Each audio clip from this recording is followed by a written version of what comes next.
দক্ষিণ কলকাতার ছবি দেখছিলেন এতক্ষণ ধরে। এবার আপনাদেরকে নিয়ে যাব নদিয়াতে। নদিয়ার কল্যাণীর আইটিআই মোড়ের লুমিনাস ক্লাবের পুজোয় চলছে একেবারে শেষ মুহূর্তের প্রস্তুতি। উদ্যোক্তাদের আশা যে অন্যান্য বারের তুলনায় এবার আরও বেশি দর্শক আসবে মণ্ডপে।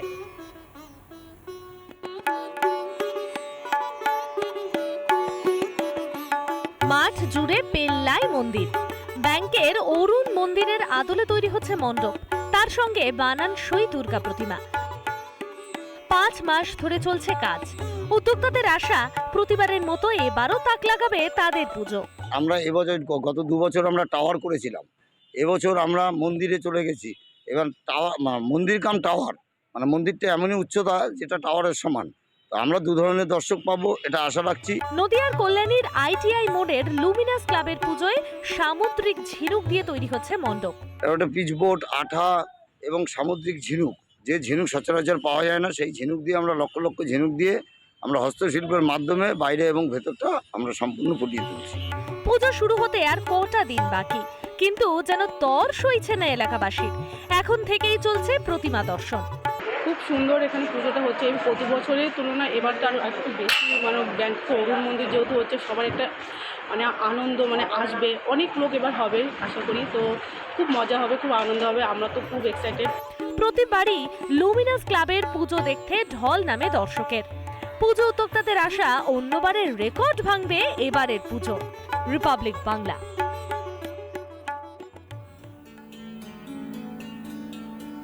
মা দুর্গার পুজো চলে টানা 5 দিন, আর এই 5 দিনে অনেক রীতিনীতি থাকে।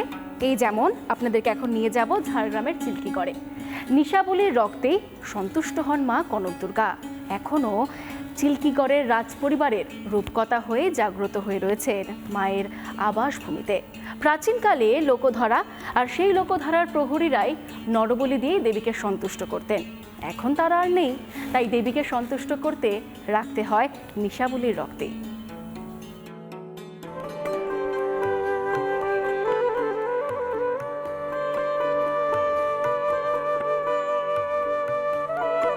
রানীর হাতের কঙ্কনবালা দিয়ে তৈরি দেবী কনক দুর্গা। প্রায় 600 বছর আগে চিল্কিগড়ের রাজ পরিবারের সদস্যরা এই পুজোর সূচনা করেছিলেন। কথিত আছে মেদিনীপুরের জাম্বনি পরগনার রাজা গোপীনাথ সিংহ মত্তগজ মায়ের স্বপ্নাদেশ পেয়েছিলেন। দেবীর এক হাতে খড়গ, এক হাতে অশ্বের লাগাম, অন্য হাতে বরাভয়।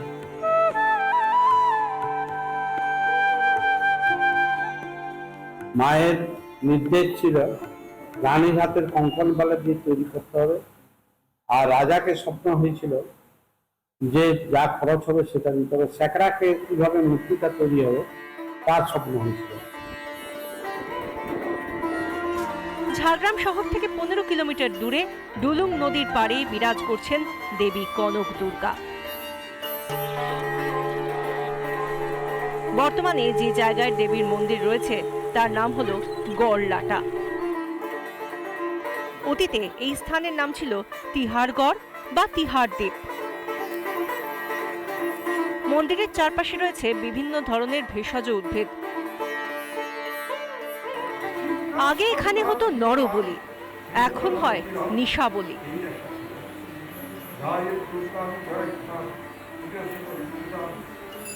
অষ্টমীর দিন সন্ধি পূজার সময় একটি বলি হয়, তারপরে রাত্রের বেলা নিশা পূজা হয়। নিশা পূজা ওই যেটা হয় সেটা জঙ্গলের ভিতরে, যারা বলি দেন তারাই জানে। পুজোর প্রতিদিন ভোগ হিসেবে দেওয়া হয় মাছ ও হাঁসের ডিম, থাকে মাংস।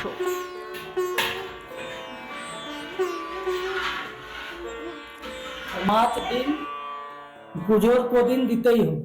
শুনেছি নাকি মাংসও দিতে হয়। হ্যাঁ, মাংস হয়, সেটা আলাদা করে, ওটা ওর নাম বিরাম ভোগ। ষষ্ঠী থেকে পুজো শুরু হয় কনক দুর্গার। অষ্টমী নবমীতে ভক্তের ঢল নামে মন্দিরে। পুজোর মাহাত্ম্য এতটাই, শুধু এই রাজ্য নয়, ভিন রাজ্য ঝাড়খণ্ড, বিহার, উড়িষ্যা থেকেও দর্শনার্থীর পাশাপাশি ভক্তরা ভিড় জমান এই মায়ের মন্দিরে। চিল্কিগড় থেকে রবীন্দ্রনাথ মাইতি, রিপাবলিক বাংলা।